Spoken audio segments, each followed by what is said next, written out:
Hey, it's the Empire. Geo Boxing Empire. Back boxing. Now, there's been an interview with it's on Hit First Boxing. I'll link it in the description. But Ness from the Boxing Voice interviews Adrien Broner, and he's asking him about potential fights against top pound for pound fighters. And he talks about Bud Crawford, and Ness goes in to ask the question, and as he acts like this. He's something like this. I'm just ad libbing it, but he's like, "Are you gonna fight a top 10 pound for pound fighter in Bud Crawford? A list you once were on." And then Broner's like, "What do you mean?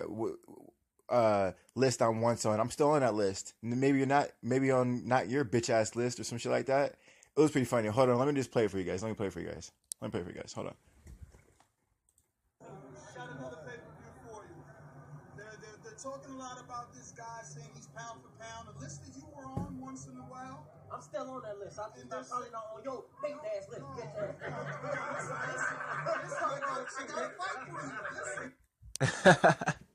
Listen. So basically, Ness try to pull a quick one on AB and try to throw shade on him and basically tell him that you're not really top 10 pound for pound, and you say you want to on the list but not anymore. So I caught that. A lot of people were hating on Broner by calling him a bitch ass nigga, but that was sort of fucked up. Ness didn't have to say, you're used to be a top 10 pound for pound fighter, but not anymore. That was like he didn't need to go there with that shit. So Adrien Broner basically called him a bitch ass nigga, and I thought that shit was pretty funny, man. So it's pretty funny. Broner goes in. I can't put the whole interview in here because I'm not trying to get copyrighted, but he basically goes in later and says, I can fight bums and like news reporters like you and knock them all out. I could be undefeated doing that shit. And then he went on to say like he has no losses beneath 147. He said he's undefeated at below 147. That's what he says in the interview and shit like that. Errol Spence is next to him and shit. He's looking all uncomfortable, fake smiling, fake laughing. I thought that shit was pretty funny. But, he looked really uncomfortable. Errol Spence looked uncomfortable. He was right there next to AB. But, man, I thought that was pretty funny that, man, I enjoyed the Boxing Voice. It's cool network, he has his own little platform going on. He does some pretty good interviews.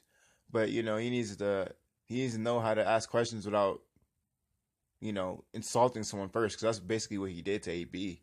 Basically told him, you used to be a top 10 pound for pound fighter, not anymore. Are you gonna fight a top 10 pound for pound fighter? He basically demeaned the guy, and and that's what he does for a living. That's very insulting. That's very insulting. That's why AB called him a bitch ass nigga. So man, that's how I feel, man. I think that's meant the right intentions, but he got a little too comfortable. He shouldn't have worded it like he did. But, I think AB was right for calling him out for that shit. You don't go to AB's one of the youngest guys in history to skip a weight class and get a belt. There's only a couple people in history who did that. He's already in the Hall of Fame right now just for doing that alone. He's like a 4-time world champion or some shit like that. He's pretty young. So that's sort of a big deal. So, that was sort of disrespectful on Ness's part. Let me know how you guys feel. I think AB was right for that shit. I think Ness didn't mean it from the Boxing Voice. I don't think he meant it the wrong way, but, that's how it came off. And I sort of agree with AB. Let me know how you guys feel. Like, comment, subscribe. This is the Empire. Geo Boxing Empire. Peace.